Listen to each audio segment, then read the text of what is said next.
Hello friends, welcome to Dream Classes. आप सभी का स्वागत है। मैं हूं राजदीप रघुवंशी।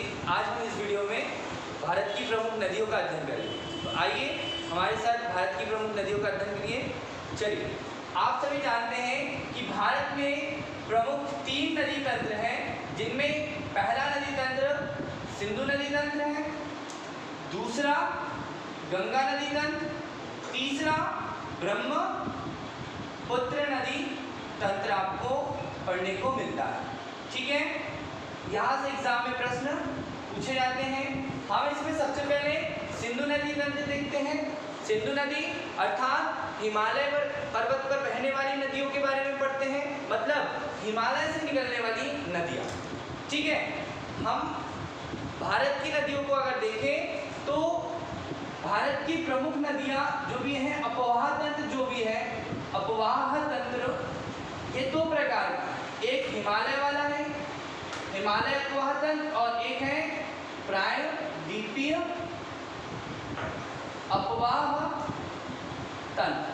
ठीक है, अर्थात हिमालय अपवाह तंत्र में हिमालय में बहने वाली नदियां होगी, जबकि प्रायद्वीपीय अपवाह तंत्र में प्रायद्वीप में बहने वाली सभी नदियां होगी। तो आइए हम सबसे पहले सिंधु नदी का अध्ययन करते हैं, सिंधु नदी तंत्र का अध्ययन करते हैं। ठीक है, तो ध्यान दीजिएगा, इस भारत के उत्तर में स्थित है तिब्बत का पठार। तिब्बत के पठार में मानसरोवर झील है। मानसरोवर झील से एक नदी का उद्गम होता है, उस नदी का नाम है सिंधु नदी। सिंधु नदी, सिंधु नदी इस यहाँ पर क्या है, आप सभी ने पढ़ा होगा, हिमालय के ऊपर है ट्रांस हिमालय। ट्रांस हिमालय के 3 भाग हैं, जिनको हम पढ़ते हैं काराकोरम श्रेणी, लद्दाख श्रेणी और जास्कर श्रेणी, जिसमें जो सिंधु नदी है, सिंधु नदी लद्दाख और जास्कर श्रेणी के मध्य बहती है। एग्जाम में प्रश्न पूछते हैं कि सिंधु नदी कहाँ से निकलती है, तो मानसरोवर झील के निकट से निकलती है। यह नदी लगभग 2880 किलोमीटर बहती है। ठीक है, कितनी? 2880 किलोमीटर बहती है, जो मानसरोवर झील से निकलकर जम्मू कश्मीर राज्य में, अब यहाँ लद्दाख और जम्मू कश्मीर राज्य में, दोनों राज्यों में बहेगी। ठीक है, क्योंकि आप सभी जानते हैं कि 5 अगस्त 2019 को आर्टिकल कौन सा 370 हटाया गया और जम्मू कश्मीर राज्य को जम्मू कश्मीर एंड कौन सा लद्दाख केंद्र शासित प्रदेश का निर्माण किया गया।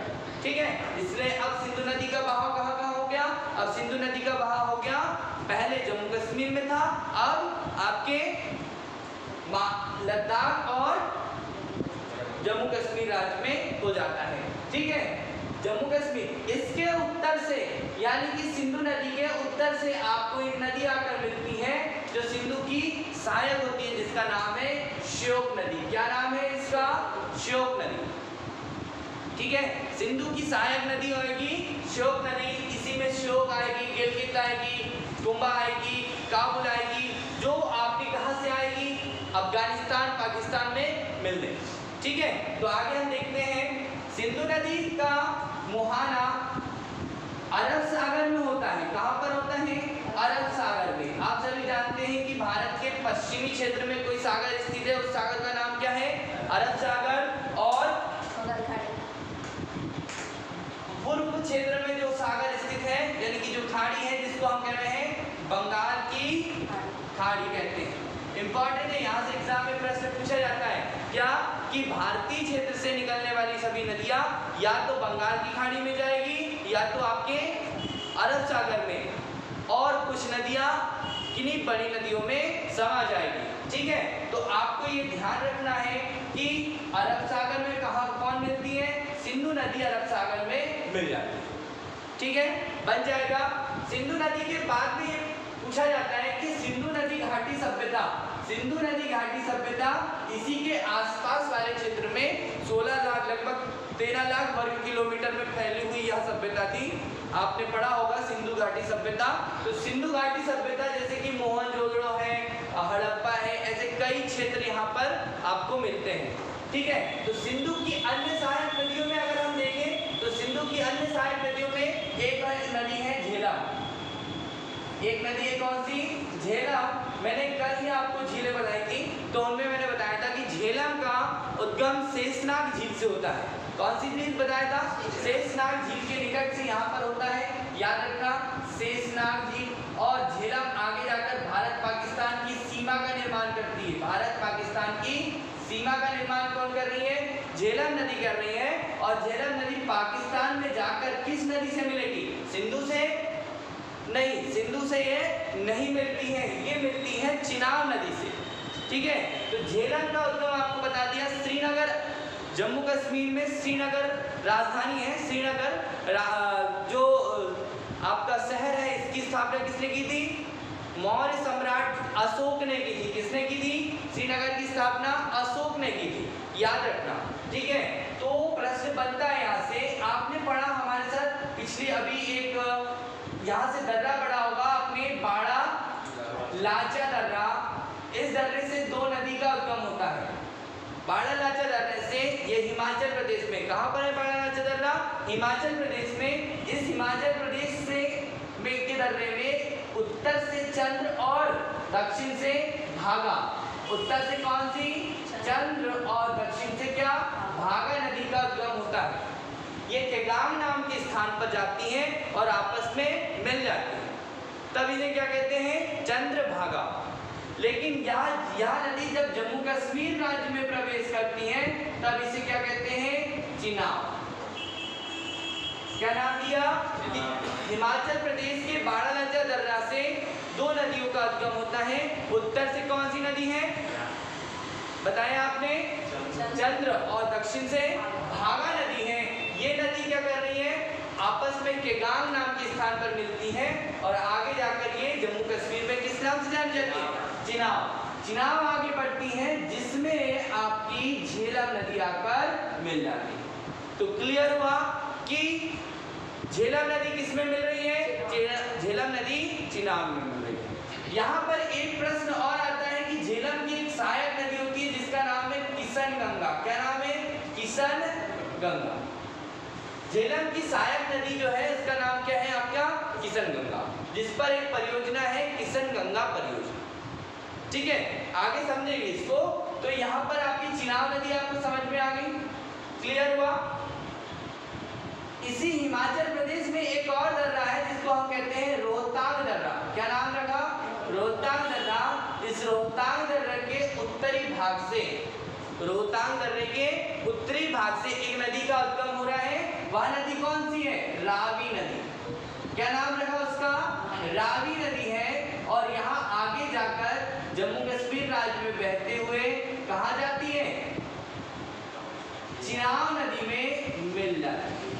किसमें मिल जाती है? चिनाब नदी। मतलब यहाँ पर झेलम है, यहाँ पर चिनाब है, और यहाँ पर क्या आ गई फिर?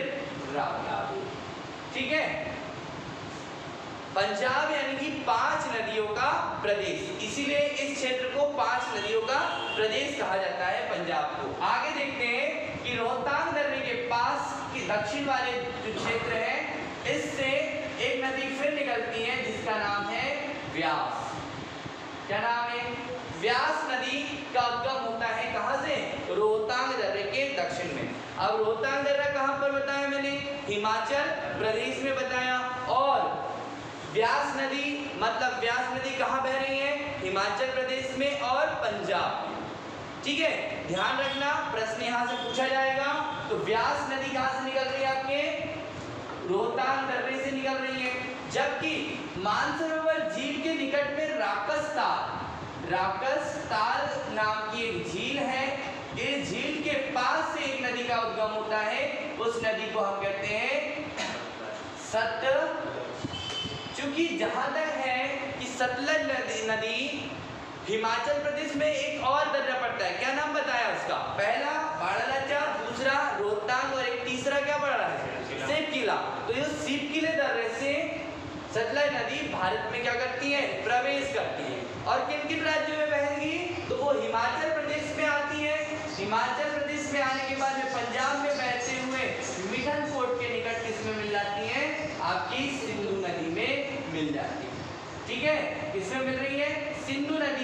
ये नदी कौन सी है? सिंधु। इसका नाम है सतलज। और इस व्यास नदी जो है ये हरिके बैराज के निकट में क्या करती है? सतलज नदी से मिल जाती है। एग्जाम में प्रश्न यही से बनेगा कि व्यास किस में जाकर मिलती है? व्यास का मुहाना क्या है? तो व्यास का मुहाना सतलज है। और सतलज किस में मिलती है? सिंधु में। जबकि चिनाब आकर किस में मिल जाती है? रावी। देखिए यहाँ पर हमने झेलम को चिनाब में मिलाया, चिनाब आगे बढ़ी जिसमें कौन गई? रावी मिली। और फिर चिनाब आगे बढ़ेगी तो किस में मिल जाएगी? सतलज में। चिनाब भी किस में मिल जाती है? सतलज। ठीक है, ये आपको ध्यान रखना। आपको मैं एक बार फिर से बता देता हूँ क्या कि मानसरोवर झील के पास से सिंधु नदी का उद्गम होता है, जो लगभग 2880 यानी कि हम कह सकते हैं कि 2900 किलोमीटर लंबी नदी है, जो आपके मानसरोवर से निकलकर अरब सागर में जाती है। यानी कि यहाँ हिमालय पर्वत क्षेत्र में और पूरे के पूरे पाकिस्तान क्षेत्र में यहाँ बहती है। ठीक है, सिंधु नदी के उत्तर से आने वाली एक नदी मिलती है जिसका नाम है श्योक नदी। इसकी सहायक नदी कई बार एग्जाम में पूछा गया है कि श्योक किसकी सहायक नदी है, तो आपको बताना है। उसके बाद में आपका झेलम नदी। झेलम नदी का बताया हमने, जम्मू कश्मीर की शेषनाग झील के पास से इसका उद्गम होता है। ठीक है, यही इसी झील के किनारे बुलर झील भी स्थित है, ऐसा आपको पढ़ने को मिलेगा। ठीक है, आगे बढ़ेंगे तो शेषनाग झील जो आपका झेलम नदी है, झेलम नदी चिनाब में आकर मिल जाती है, क्योंकि चिनाब का उद्गम चंद्र और भागा नाम की दो नदियों की, दो सरिताओं के मिलन से होता है। और ये जम्मू कश्मीर में जाती है तो किस नाम से जानी जाती है? चिनाब के नाम से चिनाब में जाकर झेलम मिल जाती है। अगली जो रावी नदी है ये रोहतांग दर्रे से निकलती है। ये भी क्या आती है? हिमाचल प्रदेश और जम्मू कश्मीर राज्य में बहते हुए आपकी चिनाब नदी में मिल जाती है। मानसरोवर झील के निकट से सतलज नदी का उद्गम होता है। ये सतलज नदी आगे जाकर क्या करती है? सिंधु नदी में आपकी मिल जाती है। इसी में कौन सी नदी मिलती है? व्यास। इसी में कौन सी नदी मिलती है? व्यास नदी मिलती है। ये सभी नदी तंत्र में जो हुआ, ये नदी तंत्र हुआ आपका सिंधु नदी तंत्र। कौन सा तंत्र हुआ? सिंधु नदी तंत्र। यहाँ से एग्जाम में प्रश्न पूछा जाता है। ठीक है, मैंने आपको ये बताया। अगला हमारा जो है इसी के साथ में हम देखते हैं कि मानसरोवर झील के निकट से एक नदी और निकलती है जिसको भारतीय क्षेत्र में ब्रह्मपुत्र के नाम से जाना जाता है। ये जो राक्षस ताल झील लिखा है, इसी के पास से मानसरोवर झील के पास, यहाँ पर क्या है? बहुत सारे ग्लेशियर। ठीक है, अलग अलग नाम के ग्लेशियर है, जोमू डुगमुम करके एक ग्लेशियर है, इसी के पास से ये निकलती है। तो आपको ध्यान रखना है कि ब्रह्मपुत्र नदी को यहाँ पर सांगपो के नाम से जाना जाता है। मानसरोवर झील के निकट सांगपो के नाम से जाना जाता है। ये भारत में प्रवेश करती है यांगयाप दर्रे से। कौन से दर्रे से प्रवेश करती हैं? यांगयाप। जब ये यांगयाप दर्रे से प्रवेश करती हैं तो इसका नाम होता है दिहांग। क्या नाम होता है? दिहांग। दिहांग नाम से ये भारत में क्या करती हैं? प्रवेश करती हैं, दिहांग नाम से। इसमें दिबांग और लोहित नाम की नदियां आकर मिल जाती हैं। क्या नाम बताया मैंने? दिबांग और लोहित नाम की नदियां आकर इसमें मिल जाती हैं। एग्जाम में प्रश्न पूछा गया है और पूछा जाता है कि भारत का सबसे लंबा नदी पुल किस नदी पर है? तो सब लोग अगर ऑप्शन में अगर ब्रह्मपुत्र हो तो आप ब्रह्मपुत्र लगाइए, नहीं तो वो किस नाम से है? लोहित नदी ब्रह्मपुत्र की सहायक नदी है जिस पर बनाया गया, जिसको हम कहते हैं भूपेन हजारिया पुल के नाम से जानते हैं। ठीक है, भूपेन हजारिया 9.5 किलोमीटर लंबा ये पुल है जो अरुणाचल प्रदेश और असम को जोड़ता है। ठीक है, ध्यान रखना, यहाँ से प्रश्न पूछा जाता है। तो दिबांग और दिहांग के नाम से जानी जाती हैं। जब अरुणाचल प्रदेश से ये नदी कौन सी? आपकी ब्रह्मपुत्र नदी अरुणाचल प्रदेश से असम में प्रवेश करती है तो इसका पुनः नाम क्या हो जाता है? बदल जाता है और उसको हम क्या कहने लग जाते हैं? ब्रह्मपुत्र नदी कहने लग जाते हैं। ठीक है, समझ में आया कि ये दिहांग कहाँ तक की थी? दिहांग आपके कहाँ तक की थी? अरुणाचल प्रदेश तक के। फिर अरुणाचल प्रदेश से जैसे ही असम में आती तो किस नाम से जानी जाती है? ब्रह्मपुत्र। ठीक है, ब्रह्मपुत्र नदी में मिलने वाला एक द्वीप जो है, नदी विश्व का सबसे बड़ा नदी द्वीप है जिसका नाम है मंजुली द्वीप। क्या कहते हैं? माजुली द्वीप या मंजुली द्वीप, माजुली द्वीप। इसे अब जीरा भी घोषित कर दिया गया है। एक बहुत बड़ा द्वीप है जिसके आसपास से क्या होती है, दो धारा में ब्रह्मपुत्र नदी निकलती है और काफी बड़ा आपका यह द्वीप है। मतलब विश्व का सबसे बड़ा नदी द्वीप है तो कौन सा है? आपका माजुली बन जाएगा आपसे। आगे बढ़ते हैं। ब्रह्मपुत्र नदी जब बांग्लादेश में प्रवेश करती है, किसमें? बांग्लादेश में प्रवेश करती है, तो इसे हम जमुना के नाम से जानते हैं। क्या नाम से जानते हैं? जमुना के नाम से। बहुत सिंपल है, यहाँ तक कि आपको यहाँ याद रखना है। इसके आगे हम आगे जाएंगे गंगा नदी के साथ में, पर यहाँ पर ध्यान रखना है कि जब ये बांग्लादेश में प्रवेश करती है तो इसको किस नाम से जानते हैं हम? जमुना के नाम से। ठीक है। इस ब्रह्मपुत्र नदी में दार्जिलिंग की पहाड़ी के निकट से निकलने वाली एक नदी आकर मिलती है जिसका नाम है तीस्ता। मैंने आपको बताया था कि काली नदी से तीस्ता नदी के बीच में एक हिमालय बताया था मैंने, नेपाल हिमालय, और तीस्ता नदी से ब्रह्मपुत्र नदी कहाँ तक? उत्तर में अरुणाचल प्रदेश तक के उत्तर पूर्व में एक हिमालय बताया था जिसका नाम हमने कहा था असम हिमालय। नदियों के आधार पर भी हिमालय को बांटा गया है। अगर हमने बताया था कि सिंधु सतलज के बीच वाले हिमालय को हमने कश्मीर हिमालय या पंजाब हिमालय बताया होगा, और सतलज काली के बीच में हुमायूं हिमालय, काली तीस्ता के बीच में नेपाल हिमालय, और तीस्ता ब्रह्मपुत्र के बीच में हमने कौन सा हिमालय बताया था? असम हिमालय बताया होगा। ठीक है। तो आपको ध्यान रखना है कि तीस्ता नदी किसकी सहायक नदी है? ब्रह्मपुत्र नदी की सहायक नदी है जो बांग्लादेश में आकर आपस में मिल जाती है। ठीक है। आगे चलते हैं कि गंगा नदी तक। देखिए, हम जो अपवाह तंत्र देख रहे हैं वो हिमालय का अपवाह तंत्र देख रहे हैं। ठीक है। समझने के लिए है, सारे के सारे एग्जाम में प्रश्न यहाँ से पूछे जाते हैं, इसके बाद कोई प्रश्न नहीं है, आपको ध्यान रखना है। अब हम इसको थोड़ा सा गंगा नदी तंत्र को देखते हैं। गंगा नदी जो है ये आपकी हिमालय से निकली हुई है, मतलब यहाँ वाला क्षेत्र क्या हो गया आपका? उत्तराखंड। ठीक है। उत्तराखंड के हिमानी, मतलब हिमानी या हिमाद्री कह सकते हैं, ग्लेशियर स्थित है वहां पर, बर्फ वाले क्षेत्र वहां स्थित है। तो यहाँ पर दो ग्लेशियर है, एक है गंगोत्री ग्लेशियर। इस गंगोत्री ग्लेशियर से एक नदी निकलती है, उसको देखते हैं, जिसे हम कहते हैं भागीरथी नदी। ठीक है। एक नदी संतोपन ग्लेशियर से कुछ नदियां निकल रही हैं, उनको हम देखेंगे। तो आओ हम देखते हैं, एक है गंगोत्री ग्लेशियर या हिमनद, एक है संतोपन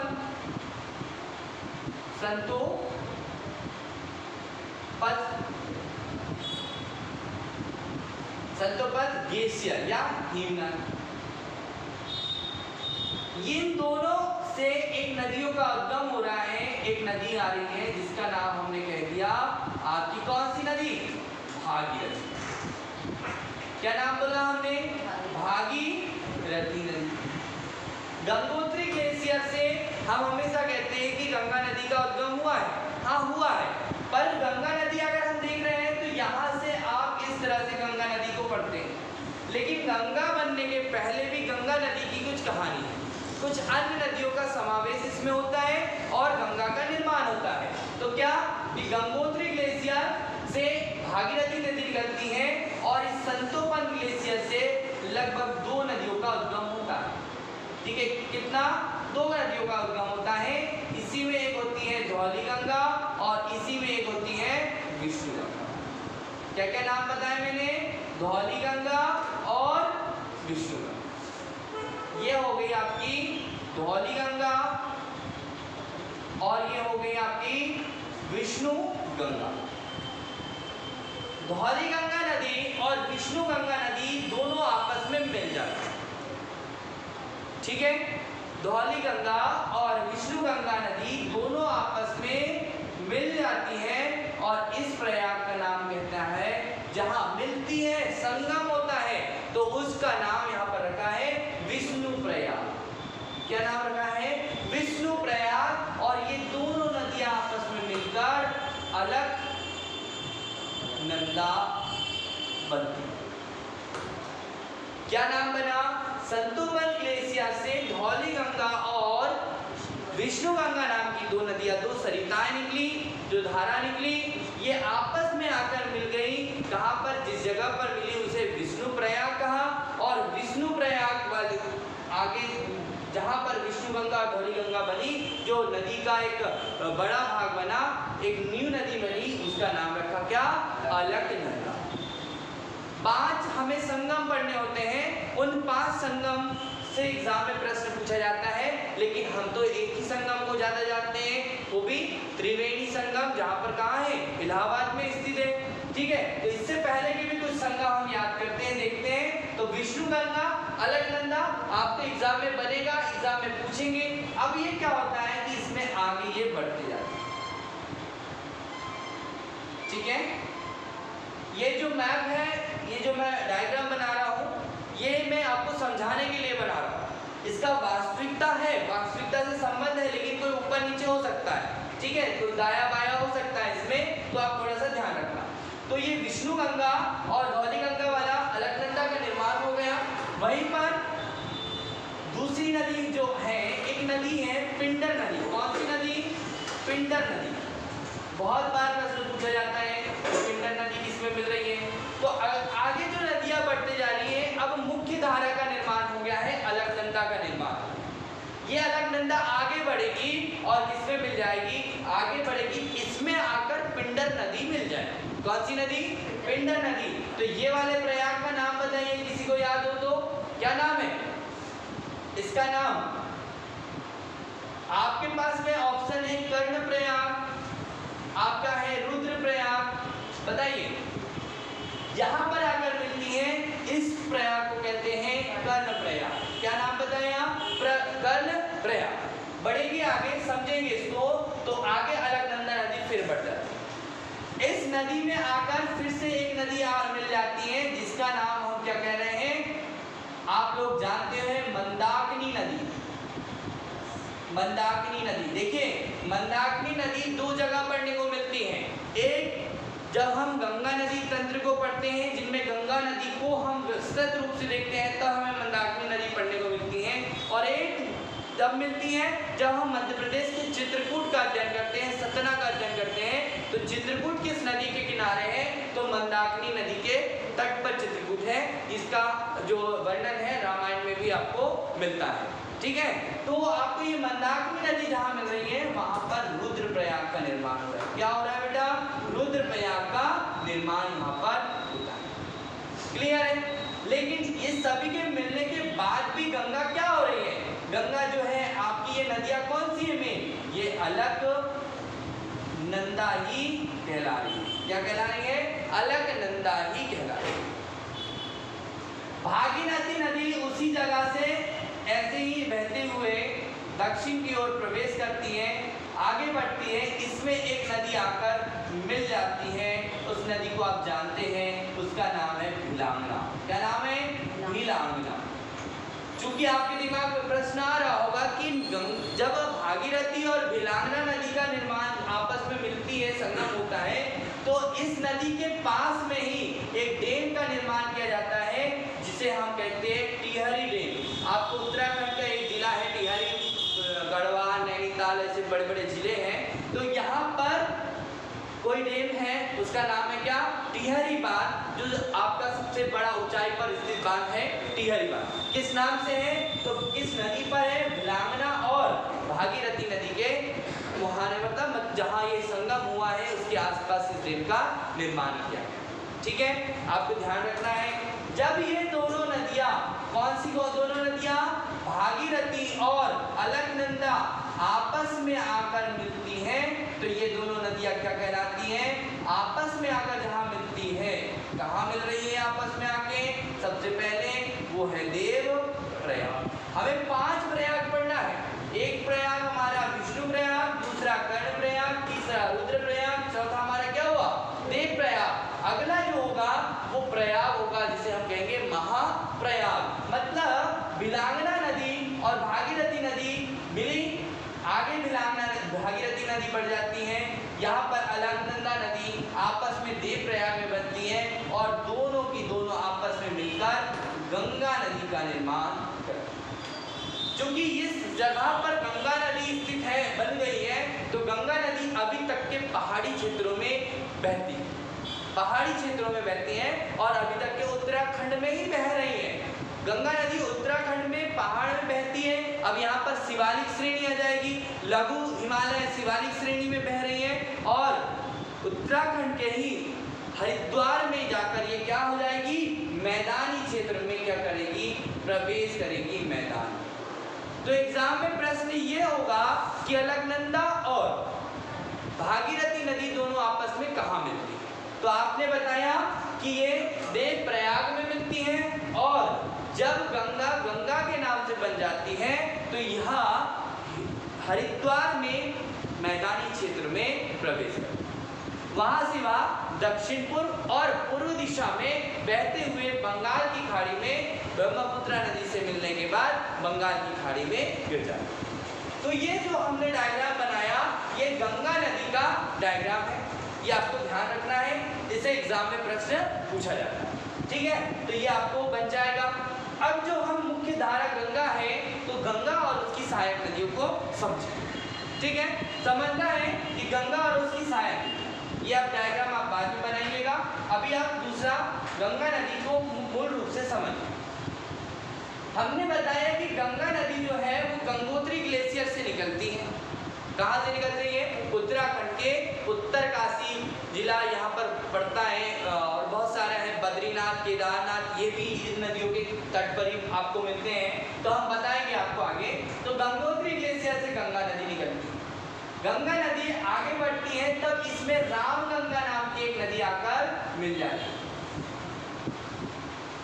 ठीक है, ये वाला तट कौन सा हुआ और ये वाला तट कौन सा हुआ, ये बाया तट हुआ और ये दाया तट हुआ। ठीक है, गंगा नदी का मुख्य धारा है इस पूर्व की ओर है। ठीक है, तो ये तट कौन सा हुआ बताइए, बाया हुआ और ये दाया हुआ। तो बाई ओर से रामगंगा नदी आती है। ठीक है, रामगंगा नदी से प्रश्न पूछा जाता है कि पहले तो ये प्रश्न है कि भारत का सबसे पहला नेशनल पार्क कौन सा, भारत का सबसे पहला नेशनल पार्क बताइए। याद होगा आप लोगों को जिम कॉर्बेट, इसको हेली नेशनल पार्क कहते हैं। ठीक है, तो हेली नेशनल पार्क उसी में ये जिम कॉर्बेट जो है उसमें रामगंगा नदी बहती है। आपको पता है, आप भूल जा रहे हो, तो रामगंगा नदी, फिर इसके बाद में आपकी कौन सी आती है, गंडक, गोमती आती है, इसमें गोमती, घाघरा, गंडक, कोसी और लास्ट आती है महानंदा। कुछ नदियां आ रही है, रामगंगा, गोमती, घग्गर, गंडक, कोसी और महानंदा जैसी नदियां गंगा नदी के बाएं वाले तट से आकर इसमें मिल जाए। हम गंगा नदी अपवाह तंत्र पढ़ रहे हैं, गंगा नदी पढ़ रहे हैं। गंगा नदी हमने पहले सिंधु नदी तंत्र पढ़ा, फिर हमने ब्रह्मपुत्र नदी तंत्र पढ़ा, अब वर्तमान में हम गंगा नदी तंत्र पढ़ रहे हैं। इसमें हमने गंगा के स्वरूप, वर्तमान स्वरूप को देखने के पीछे की कहानी को देखा कि कहाँ कहाँ कौन से प्रयाग का निर्माण हो रहा है और किससे किस प्रयाग में कौन सी नदी बन रही है। गंगा नदी मूल रूप से किन दो नदियों के संगम के बाद में बनती है, ये देखा।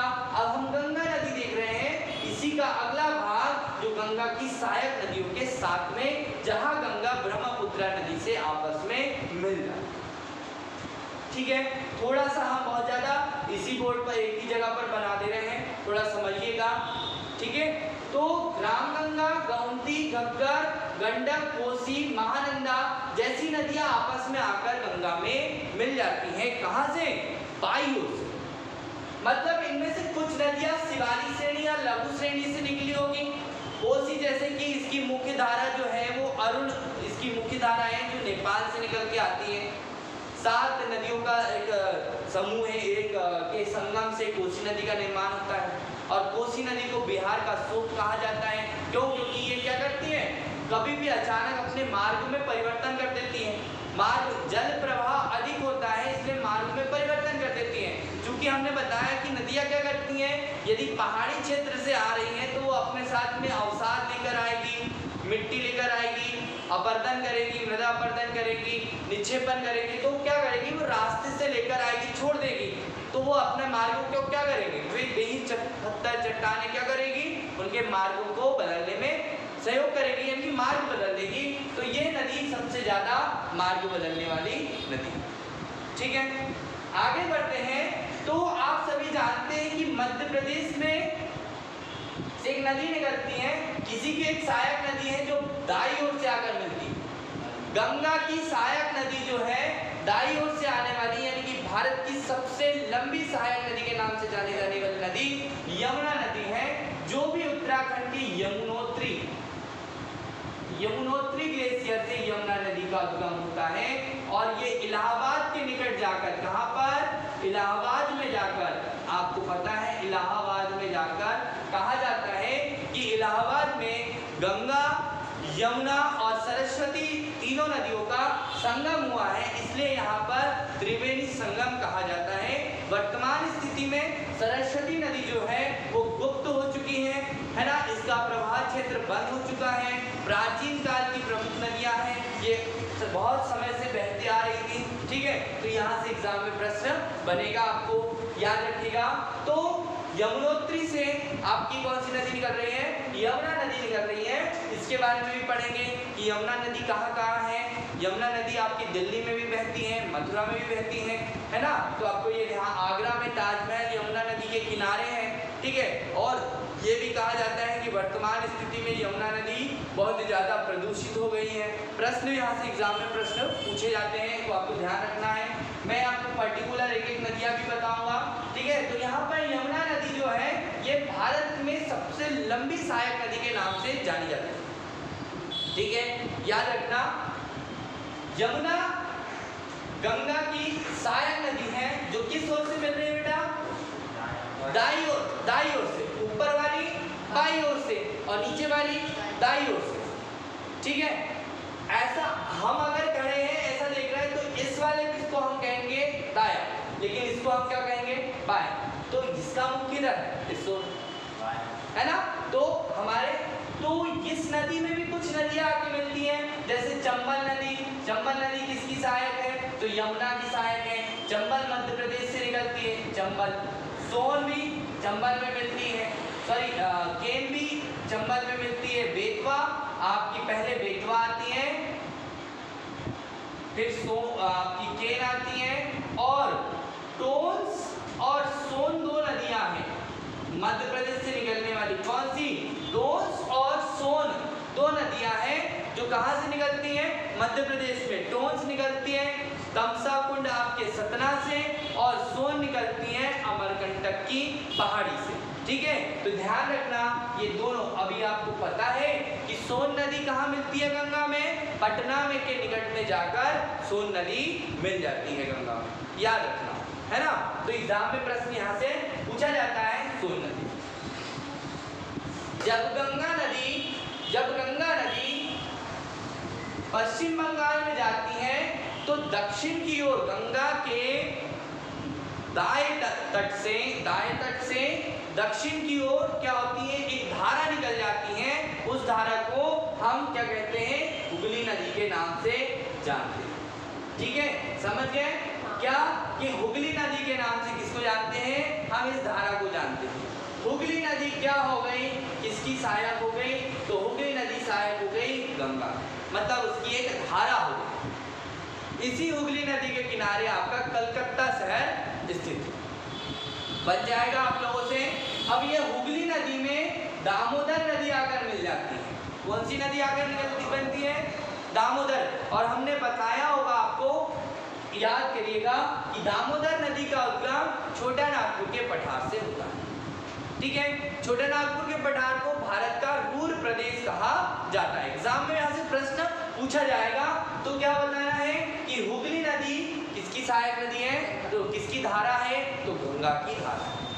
अब देखिए, इस गंगा नदी ब्रह्मपुत्र नदी में मिलने या बांग्लादेश में प्रवेश करने से पहले इस पर एक बांध बनाया गया है जिसका नाम है फरक्का बांध। कौन सा बांध बनाया गया है, फरक्का बांध बनाया गया है। और ये बताया जाता है कि यह फरक्का बांध जो है ये हुगली नदी में जल प्रवाहित करने के लिए, नौकायान चलाने के लिए बनाया गया है। मतलब कि समय समय पर इसमें क्या किया जाए, हुगली नदी का जल स्तर बराबर रखा जाए। ठीक है, उसके लिए कौन सा बांध बनाया गया, फरक्का बांध। फरक्का बांध से प्रश्न पूछा जाएगा। ये मध्य प्रदेश आपका पश्चिम बंगाल में स्थित है और ये भारत और बांग्लादेश के बीच की विवादित परियोजना। ठीक है, गंगा नदी पर विवादित परियोजना कौन सी है, फरक्का बांध। पर ये तो बन गया है, कंप्लीट है, लेकिन इसको लेकर थोड़ा बांग्लादेश कंप्लेंट करता है। ठीक है, यहाँ से एग्जाम में प्रश्न होगा। अब देखिए कि जब पश्चिम बंगाल से गंगा आगे बढ़ती है तो ये गंगा क्या करती है, इसका नाम परिवर्तन हो जाता है, पद्मा के नाम से इसे जाना जाता है। किस नाम से, पद्मा के नाम से। गंगा आगे आई और पद्मा के नाम से जाने लगी, जो किसमें जाकर मिल गई, जो यहाँ आगे ये बढ़ी तो ये जमुना इसमें आकर मिल गई। और ये दोनों क्या कहलाई बेटा, पद्मा। क्या कहलाई, पद्मा ही कहलाई। ठीक है, अब ये पद्मा नदी में जो त्रिपुरा के पास से एक नदी आती है जिसका नाम है मेघना। क्या नाम है, मेघना नदी है। और ये मेघना नदी के नाम से फिर आगे बहने लग जाती है। यहाँ पर मेघना नदी आकर मिलती है और एक डेल्टा का निर्माण करती है। उस डेल्टा का नाम है सुंदरवन डेल्टा। और आपको याद रखना है कि सुंदरवन डेल्टा विश्व का सबसे बड़ा डेल्टा। ठीक है, तो एग्जाम में प्रश्न होगा कि विश्व का सबसे बड़ा डेल्टा किस नदी पर स्थित है, तो नदी का नाम आपको बराबर को देंगे, क्या देंगे, ब्रह्मपुत्रा। गंगा और ब्रह्मपुत्रा नदी पर स्थित है। अब वो पद्मा, जमुना और मेघना आपको नहीं कहेंगे, वो केवल क्या कहेंगे, गंगा और ब्रह्मपुत्र नदी पर स्थित है क्या, आपका सुंदरवन डेल्टा। अब इसका नाम सुंदर इसलिए है क्योंकि देखिए पश्चिम बंगाल के खाड़ी या बंगाल की खाड़ी में बांग्लादेश के पास वाले क्षेत्र में मैंग्रोव वन पाए जाते हैं। ठीक है, यहाँ पर जैव विविधताएं, बहुत सारी जैव विविधता पाई जाती है। ठीक है, तो यहाँ पर एक सुंदरी नाम की वनस्पति पाई जाती है। किस नाम की, सुंदरी नाम की, इसीलिए इसका नाम क्या हो गया, सुंदरवन। ठीक है, तो आपको मैंने गंगा नदी, सिंधु नदी, ब्रह्मपुत्र नदी तंत्र बता दिया है। आशा करता हूँ कि आपको ये समझ आया। ठीक है, थैंक यू।